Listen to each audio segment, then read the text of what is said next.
I only needed somewhere to sleep. Then the old kiln revealed it had been waiting for me. No family, no room, no promise, just a canvas tool roll and $9 she had hidden beneath the lining of her winter coat. And with that $9, she bought a forgotten enameler studio outside Providence in Kent County, Rhode Island, last marked on a trade map in 1941.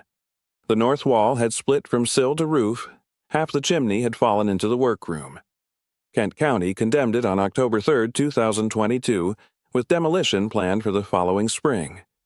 But beneath a removable firebrick at the bottom of its muffle kiln waited a sealed hollow, unopened for decades, holding money, portraits, and a claim upon her life. Before we continue, if stories like this mean something to you, hit subscribe. And tell us in the comments where you're watching from. We love seeing how far these stories travel.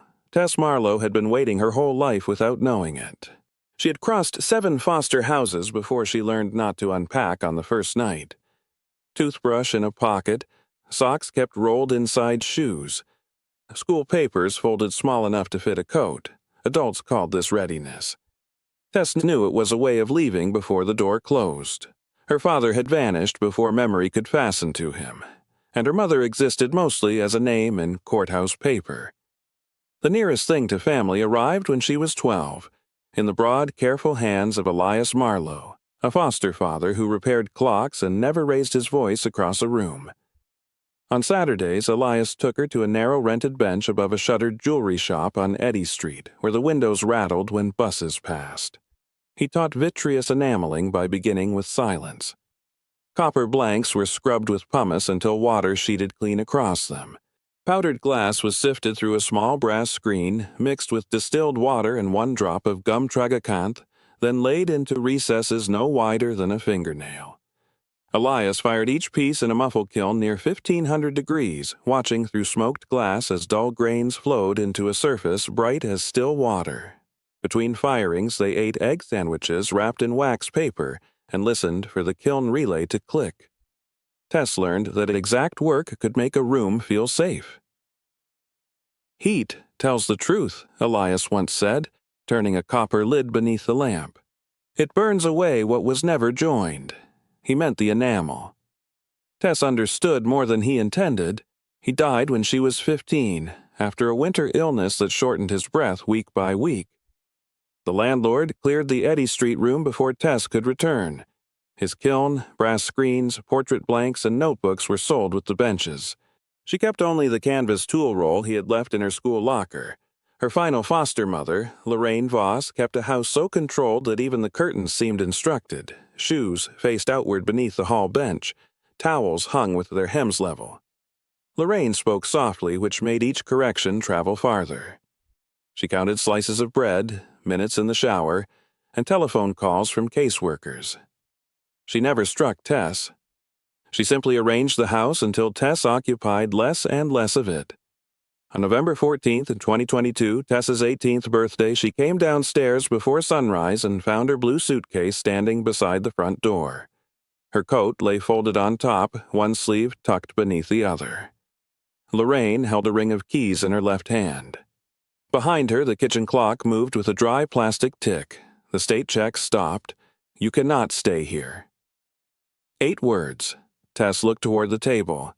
Lorraine had set out 1 mug, not 2. Steam lifted from it and blurred the window over the sink. Tess picked up the suitcase, 1 wheel caught in the threshold, and she bent to free it while Lorraine watched without touching the door. When Tess stepped onto the porch, the lock turned before she reached the walk. For 6 weeks she moved south and east by bus, shoe leather, and whatever mercy appeared without questions. In Pawtucket, she slept 2 nights beneath the library stairwell until a custodian found her and left a paper cup of coffee beside the railing. In Cranston, she spent 4 nights in a laundromat chair, waking whenever the dryers stopped. Providence gave her the warmest hours. Kennedy Plaza until midnight, the hospital chapel before dawn, and a booth in a 24-hour diner when she could afford tea. Her money fell from $37 to $22, then $14. At 11, she stopped buying food after noon. At 9, she began walking rather than riding. She washed in public sinks and dried her socks under hand blowers. The tool roll stayed strapped against her ribs beneath her coat. Rain came hard on December 27th. Tess entered the Providence Public Library to save the cardboard soles she had cut for her shoes. On the third floor, beside a radiator that clanged like a pipe struck with a spoon, she found a stack of county seizure notices waiting to be discarded. One card had been typed crookedly: abandoned trade property, brick enameling studio, as is, tax lien transfer, $9. The clerk's number was written below in blue ink. Tess read the card twice, then pressed her thumb over the word enameling until the paper warmed beneath it. At the reference desk, she borrowed a pencil and copied the address onto the back of an old bus transfer. By closing time, the rain had thinned to mist. She spent $1.75 on bread, peanut butter, and a bottle of water, then counted the coins remaining in her palm. The studio would take nearly all of it. She folded the notice into Elias's tool roll anyway. At dawn, Tess turned west toward Kent County, carrying the only craft she had ever trusted toward a building everyone else had agreed to erase. At 6 the next morning, Tess washed coffee cups in the bus station cafe for $1.75, then bought the cheapest westbound ticket and kept the $9 untouched in Elias's tool roll. The bus carried her to Coventry, past wet fields flattened beneath December clouds. From there, she walked 9 miles along New London Turnpike, the suitcase striking her calf whenever the shoulder narrowed. By dusk, her socks were soaked. She slept in the hayloft of an unused barn while the temperature fell to 26 degrees, and woke before dawn to mice moving beneath the boards. The town appeared after another 3 miles. Bellini's Market behind fogged glass, Harlow Feed and Seed under a green awning, the Blue Hen Cafe breathing coffee into the street, Mercer Hardware with snow shovels chained outside, and Providence Watch Repair in a room scarcely wider than its door. A church bell struck 9 as Tess crossed to the county annex. The clerk's office smelled of damp wool and floor wax. Behind a chest-high counter sat a woman with a silver braid wound tightly at her neck. She wore half-moon spectacles on a black cord and aligned each page before touching the next. Her brass plate read Mrs. Ada Winslow, Deputy Clerk. Tess placed the seizure notice before her. Mrs. Winslow read it, then looked at the suitcase and wet hem of Tess's coat. "You understand there is no water service?" "Yes, ma'am. You understand the roof is open?" "Yes, ma'am." "You understand the county will not insure it?" "Yes, ma'am." "You understand demolition begins in April if it remains unsafe?" "Yes, ma'am." "And you have $9. Tess untied the roll and laid the bills flat. Mrs. Winslow counted twice, drew a deed from a gray folder, and pointed to 3 signatures. Then she pressed a brass county stamp down with both palms. It answered with a deep mechanical knock. "Take Main Street north to Hammett Road," she said. "Turn where the stone wall breaks. The studio is behind the walnut grove. If you reach the reservoir gate, you have gone too far." She slid the deed across, but kept 2 fingers on it. "Marlowe," she said. "Your surname. It was my foster father's, Elias Marlowe." Tess gripped the counter. Mrs. Winslow opened a drawer and removed a faded photograph of 6 men and 1 girl before a brick workshop, all wearing leather aprons dusted white. Elias stood at the end, younger by 30 years, with the same patient bend in his shoulders. "He came here every autumn," she said, "asked whether the taxes were paid and whether the roof still held. The owner would not sell while she lived. After she died, the heirs let the lien run. Why did he care?" The clerk turned the photograph over. In Elias's compact hand were 3 words: "Keep the Firebrick." "He said the place belonged to the trade," Mrs. Winslow replied, "not to him." For a moment, Tess saw smoked glass before Elias's eyes and the kiln reflected orange in his lenses. Then the courthouse clock clicked. Mrs. Winslow released the deed. The county will record it before noon. Outside, Tess followed Main Street and took Hammett Road beneath bare trees. At the broken wall, an elderly man in a quilted vest split kindling beside a mailbox marked P. Duffy. A yellow dog with 1 white ear came to the ditch and barked once. "You bought the kiln house," the man said. Tess nodded. "Dog's June. She'll announce you until spring." June sniffed the suitcase, sneezed, and went home. Beyond the wall, walnut trunks rose black from wet ground, their husks staining the path like old ink. The studio stood at the far edge of the grove, a red brick rectangle about 24 feet long and 16 wide. Cedar shingles sagged above the north eave. The square chimney leaned from the ridge, missing 6 courses. Over the door hung a cracked enamel sign, Marlowe and Bell, portrait enamelers. Tess stopped. Elias had never told her his name had been painted there. The key dragged inside the lock. The door opened only a hand's width against fallen plaster, and she entered sideways. Cold brick smell met her first, followed by old ash. Her shoe crushed cobalt glass with a sound like thin ice. The front room held a scarred counter, 2 stools, and shelves furred with dust. Rain had marked the ceiling in brown petals. Beneath her finger, the counterwood felt smooth. The back room was darker. A workbench ran beneath 3 broken windows, their cobwebs stirring in the draft. Crucibles lay overturned on the floor, some split by heat, others holding dead leaves. Against the east wall stood the muffle kiln, brick-faced and waist-high, its iron door rusted shut. Tess touched the latch. Cold moved through her fingertips to the wrist. She could taste soot when she breathed.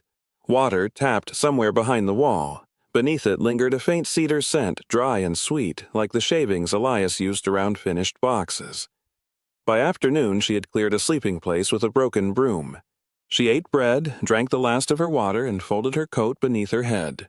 Wind moved through the damaged chimney in 2 low notes. The floor pressed against her hip, but the deed stayed inside her shirt, warmed by her body. Before sleep, Tess watched the kiln through the open doorway. Its dark mouth seemed less abandoned than interrupted, as though someone had stepped away from careful work and expected the next pair of hands to understand. Every lost child deserves to be remembered as a work of art. For the first 3 days, Tess did not touch the kiln. She learned the studio by repetition. The well behind the walnut grove gave water after 32 strokes, though the first bucket came up red with rust. The outhouse leaned east and had 1 soundboard near the door.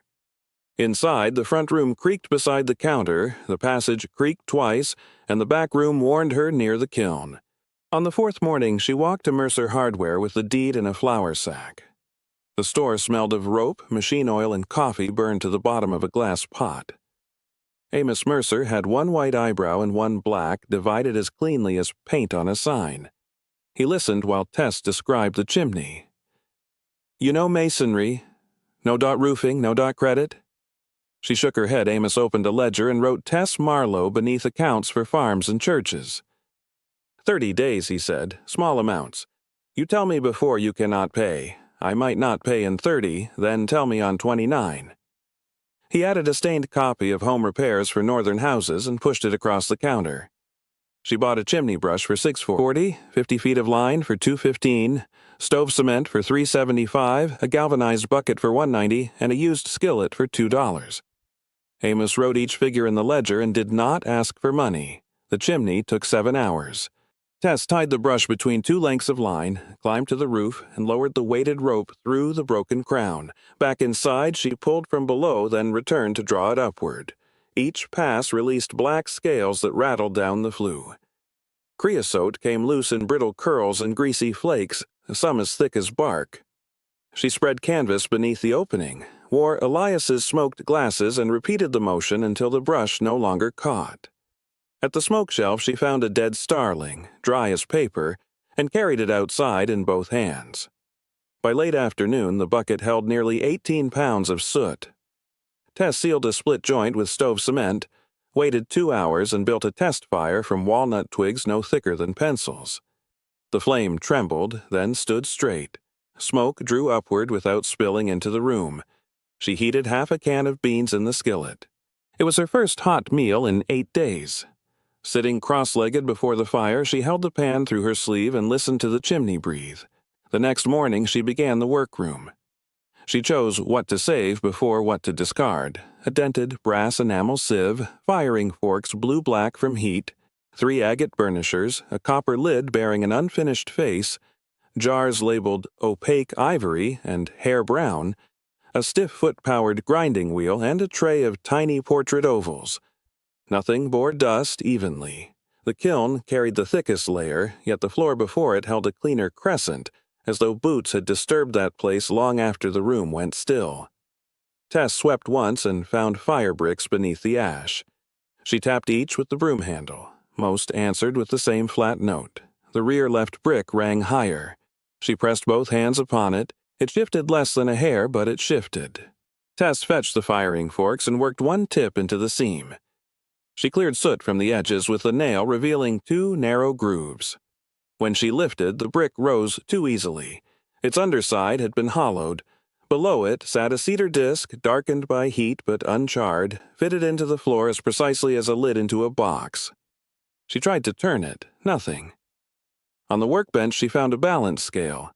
The removed brick weighed nearly 4 pounds less than another of equal size. In its underside, a copper pin lay concealed in a groove. When she withdrew it, something shifted with a soft metallic slide. The brick was a counterweight. Tess set it into the grooves beside the disc. A cord tightened somewhere below. The cedar circle lifted a 1/4 inch. Cold air breathed through the opening. She waited until her hands steadied, then raised the disc. A cavity descended beneath the kiln, lined with firebrick and dry lime. 3 bundles rested inside, wrapped in oilcloth and tied with linen tape. Beside them lay a green tin box no larger than a schoolbook. The packages did not look forgotten. They looked kept. Tess removed them one at a time. The first held Elias's tools. Sable brushes in waxed paper, nested brass screens, copper tongs, a bone spatula, a loop, and the narrow engraving needle whose handle he had repaired with red thread. Tess knew where his thumbnail had worn the wood smooth. She set the needle down carefully. The second bundle contained packets of enamel powder, copper box blanks, silver foil, cakes of gum tragacanth, and miniature portraits no larger than robins' eggs. Children faced outward from oval frames. One wore a sailor collar, another held a wooden rabbit. Names and orphanage numbers had been scratched into the copper backs. The third bundle was money. Bills lay between sheets of onion skin, sorted by denomination and bound with cotton tape. Beneath them were rolls and cloth purses heavy with coin. Tess opened the tin box first. Inside rested a folded letter in a hand she recognized, a bronze military medal dated 1918, and a ledger whose first page read, "Portraits of Children Without Family Records." Tess sat on the kiln floor. The light moved toward the east wall before she began counting. She made stacks of 10s, 20s, 50s, and hundreds. Coins went into a biscuit tin. Morgan silver dollars, Walking Liberty half-dollars, Indian head cents, and Rhode Island tercentenary half-dollars. She counted once, wrote the total on the seizure notice, then counted again, $31,500. There was no note explaining the exact sum. Just $31,500 held beneath a kiln no one had fired in more than 30 years. By then the room had darkened. Tess returned the money to its wrappings and placed the letter on the bench without opening it. She could recognize Elias's handwriting from 10 feet away.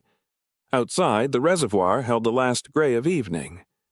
Tess walked past the walnut trees and stood where the ground fell toward the water. Wind pressed her coat against her spine. She watched one narrow band of light disappear and did not move until the cold entered her shoes. Every lost child deserves to be remembered as a work of art. Morning entered through the broken windows in pale bars. Tess returned from the well, set the bucket beside the stove, and saw the letter exactly where she had left it. The capital E on the first line leaned forward. Elias had formed every E that way, as though the letter were walking into weather. She sat at the workbench and opened it. "My dear one, whoever you are, if you have found this, the kiln has outlasted me. That is not a sorrow. A good kiln is built to survive the hands that tend it. Dr. Samuel R. Levin at Rhode Island Hospital in Providence told me on March 2nd, 2019, that the cancer in my lungs had moved beyond useful treatment. He was honest, and I asked him to remain so. I have months, perhaps less. I am writing while my hands still hold a pen without trembling."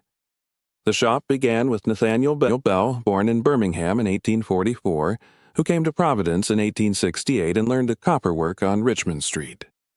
His daughter, Clarabelle Marlowe, born in 1878, brought miniature portrait enameling into the rooms you now occupy. Her son, Thomas Marlowe, born in 1901, kept the kilns through the Depression after his older brother Daniel was lost in the Meuse-Argonne fighting in 1918. Thomas's daughter, Ruth, my mother, worked here from 1936 until we closed the trade on October 17, 1987. I was the fourth generation and the last to fire these walls. The studio then stood silent for more than 30 years. The portraits beneath the kiln are children whose records were lost when several orphan homes closed or burned. Clara painted from intake photographs. She said a child should not vanish because an office misplaced a name. If you mean to continue, begin slowly. Wash copper with pumice until water lies flat without beating. Mix 3 parts washed enamel to 1 part distilled water with no more than a drop of gum binder. Fire opaque colors near 1050 degrees Fahrenheit and transparent colors closer to 1500, but judge the surface, not the number. Let each piece cool 10 minutes before stoning the edge. Never place cold copper into a hot kiln. The money is not payment, it is stored labor. Use what is necessary to make the building sound and the work honest. Inheritance is not what rests in a box. It is the task that remains when the person who began it can no longer lift the tool. Behind the back door, beneath the oldest walnut, you will find a brass marker. Clara placed it there for Daniel. Keep the ground clear. I hope you are not alone when you read this. If you are, light the little spirit lamp. A flame makes even an empty room answer. The house is not empty. It has been waiting. You are welcome here. Elias Nathaniel Marlowe. March 18, 2019, Tess read the letter twice. On the second reading, she moved her finger beneath each instruction as she had done at 12. Then she folded the pages along their original creases, pressing each seam with a bone spatula, and returned them to the tin box. Behind the studio, the ground had hardened beneath fallen walnut leaves. Tess cleared them with a plank until its edge struck metal. 6 inches below the soil lay a brass marker, green at the corners. Daniel Bell Marlowe, 1894-1918. No body returned. The small craft mark beneath his name was a flame enclosed by an oval. She washed the marker with well water and dried it on her sleeve. Inside, she found the spirit lamp among Elias's tools, a squat brass vessel with a woven wick. There was still denatured alcohol in a brown bottle at the rear of the bench. Tess filled the reservoir halfway, waited for the wick to darken, and touched a match to it. A blue flame rose, nearly invisible except at its tip. The room answered in small ways. The radiator at the library had given her 1 dry hour. The Pawtucket custodian had left coffee without asking her name. Mrs. Winslow had kept Elias's photograph rather than throwing it away. Amos Mercer had opened a ledger for someone with wet shoes and no address. Even Mr. Duffy's dog had walked beside her to the well that morning before returning home. There are kindnesses so small that the giver may forget them before supper, though the receiver carries them for years. What was one small kindness someone once gave you when they did not know how badly you needed it? Tell us in the comments if you are willing. Someone reading may remember that quiet help still counts. That night, Tess wrapped the tools in clean cloth and placed them beside her blanket. The tin box rested beneath her hand. The spirit lamp burned until its fuel was gone, and when darkness returned, the room no longer felt unoccupied. The first snow arrived on December 3, 2022, 5 inches laid over the walnut grove before dawn. Tess woke to a white blade of light beneath the door and snowmelt tapping through the ceiling into 3 cooking pots. She read the roofing chapter 3 times beside the stove. The studio roof measured 26 by 18 feet along its slopes. Allowing for waste, she calculated 6 squares of cedar shingles, 2 rolls of 30-pound felt, and 14 pounds of hot-dip nails. She wrote the figures in Elias's ledger, then carried them to Mercer Hardware.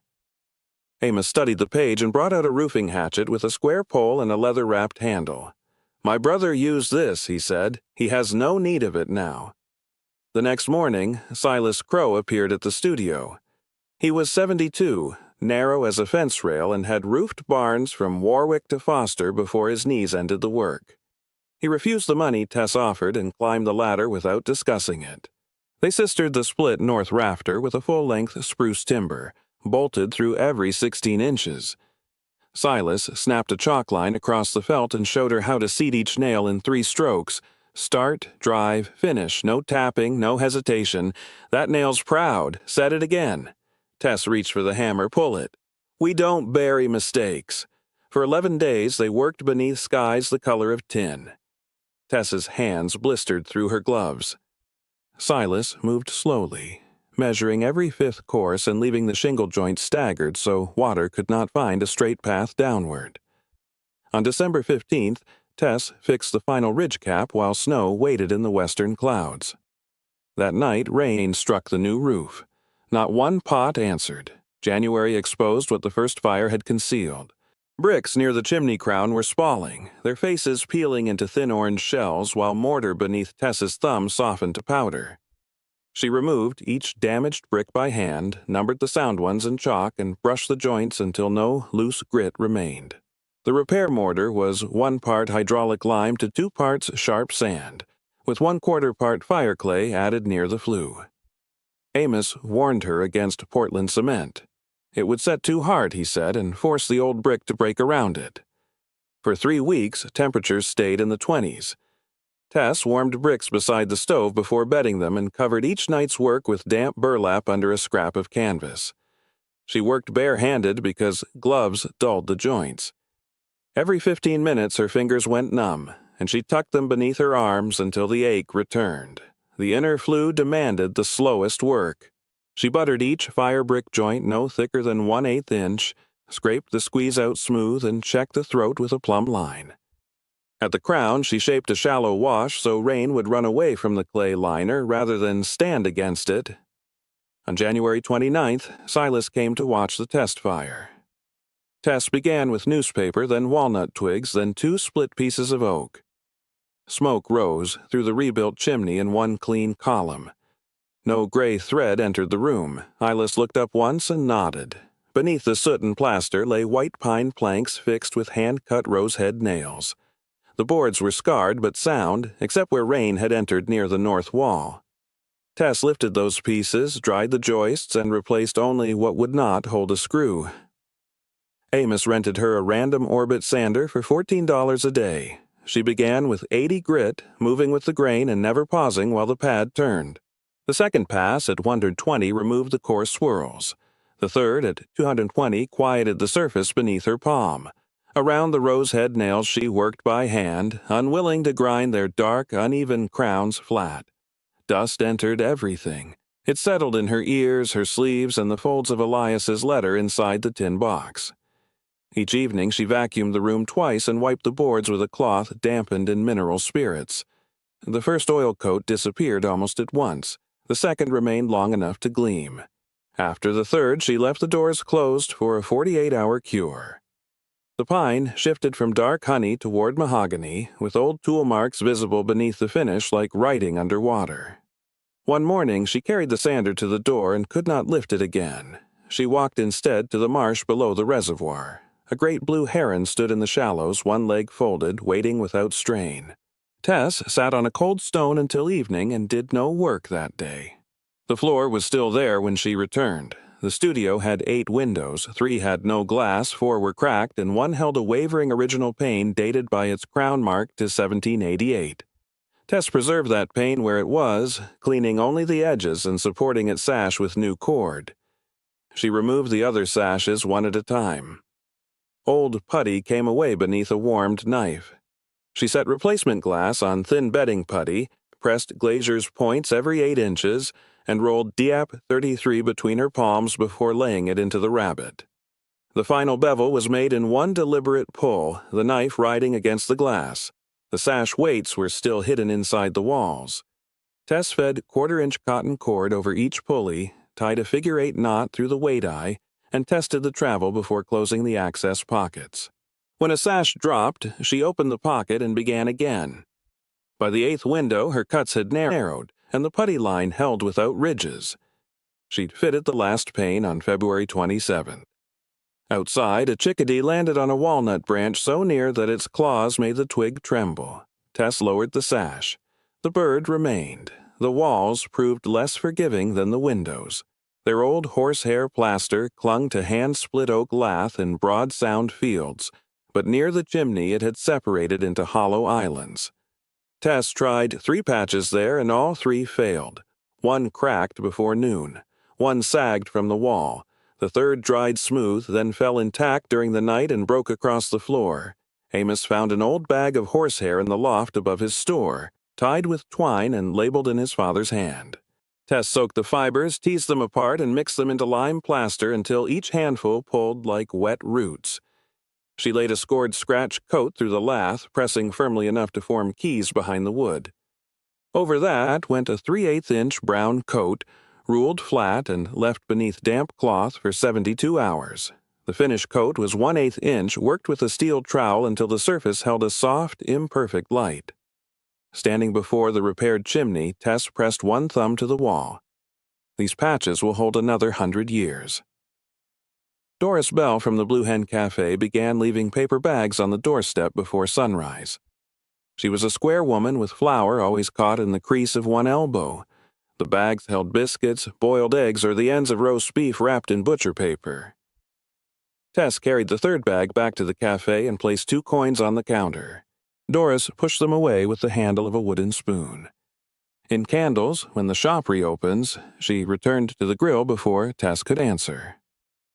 Caleb Duffy arrived one Saturday on a red Schwinn bicycle, balancing a splitting maul across the handlebars. He was 16, with a pale scar through his left eyebrow and boots too large for him.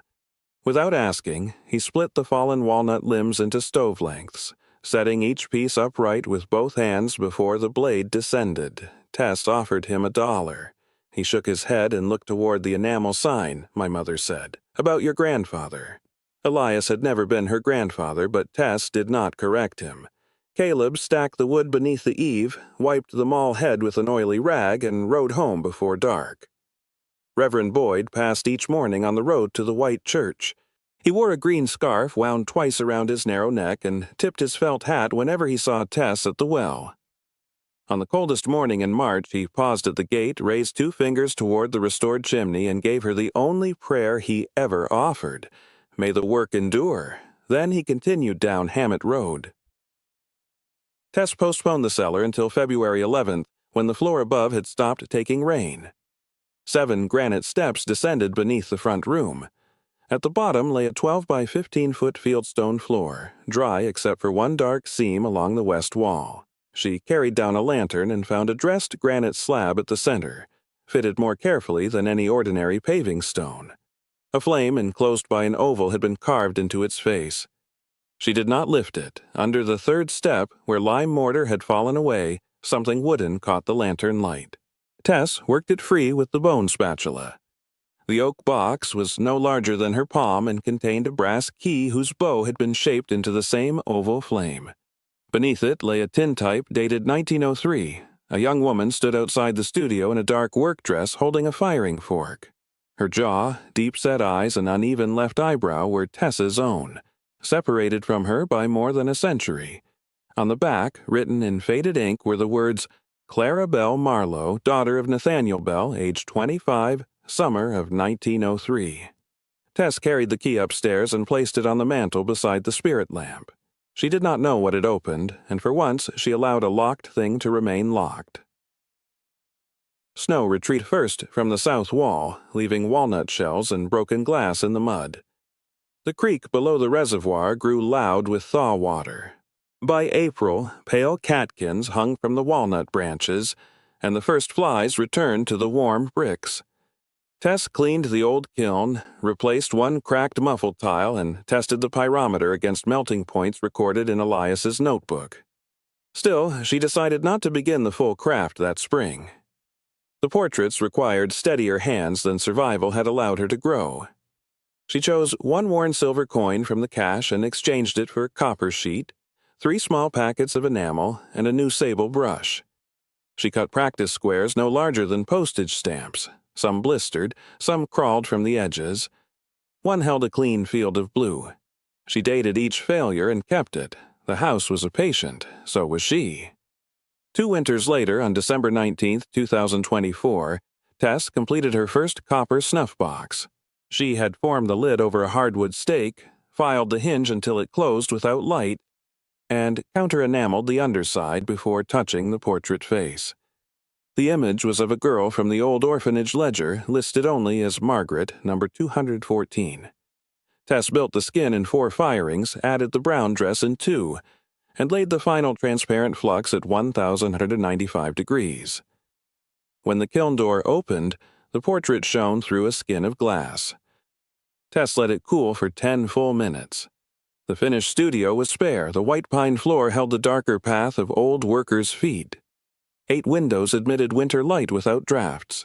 Elias's tools rested above the bench in fitted walnut racks, and the repaired chimney drew so cleanly that the ceiling remained pale. No object had been placed merely to make the room appear old. Everything there still had work to do. The brass key remained on the mantel until the morning Caleb came to trim a dead limb from the oldest walnut.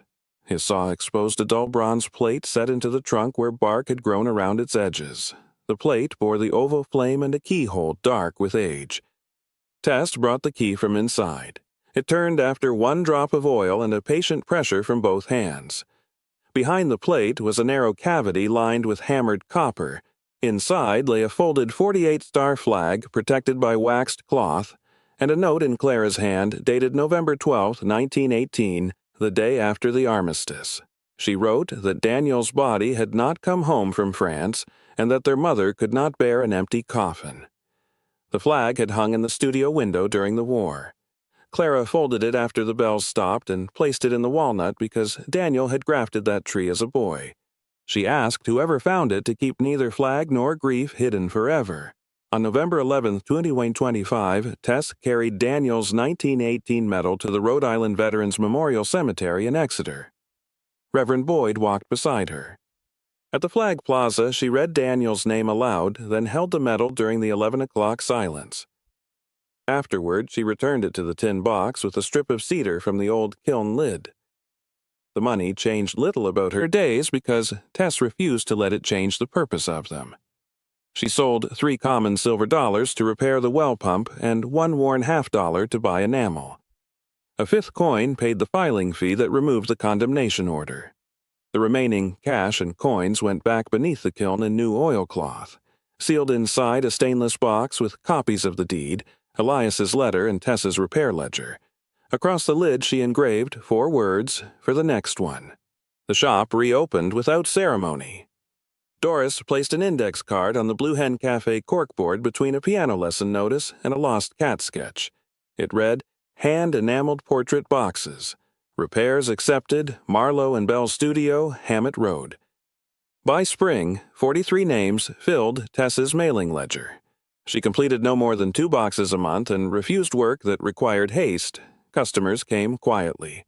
A widow brought a photograph of her husband at 17. A teacher requested a portrait of the sister she had outlived. One former foster child asked for no face at all. Only a small white rabbit against a blue field. Tess made that box first. Caleb returned in June carrying a sign wrapped in a wool blanket. He had grown taller, though the pale scar still divided his eyebrow. The sign was walnut, hand-planed, and lettered with a narrow carving knife.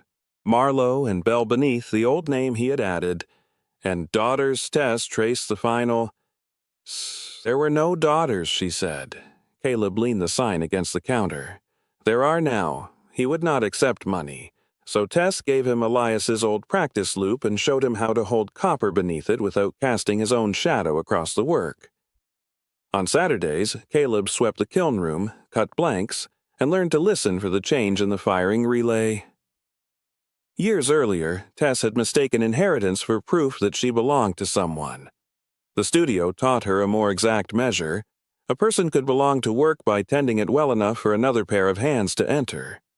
One winter evening, after Caleb had ridden home and the road had gone blue with snow, Tess took a sheet of cream paper from the ledger drawer. She sharpened Elias's pencil with a knife. "My dear one, whoever you are." She wrote that the roof had been rebuilt, the chimney relaid, and the old 1788 pane left in place. She listed the firing temperatures that had proven true and the mixtures that had failed. She wrote where the money rested, where Daniel's medal was kept, and why the unfinished portrait should never be sold as curiosities. Then she added what Elias could not have known. A house does not save a person by standing around them. It saves them only when its needs become work, and that work can be shared. She wrote that no child should have to earn the right to remain indoors, and that the studio would always keep one bed, one meal, and one unasked question for whoever arrived carrying too little. Every lost child deserves to be remembered as a work of art. Tess folded the letter along 3 exact creases and placed it beneath the cedar disc. She lowered the false firebrick and heard the counterweight settle into its groove. Outside, walnut branches moved over the roof. Inside, one unfinished copper oval waited beside the sieve, its surface clean and ready for glass. The snuff-box enameler's studio waits. It has always waited. In the county clerk's office, Mrs. Winslow kept the first dollar from Tess's purchase in the back of her desk drawer. The bill was softened at its folds and marked with the brass stamp's blue edge. Sometimes, while closing the ledgers, she touched it once before turning the key.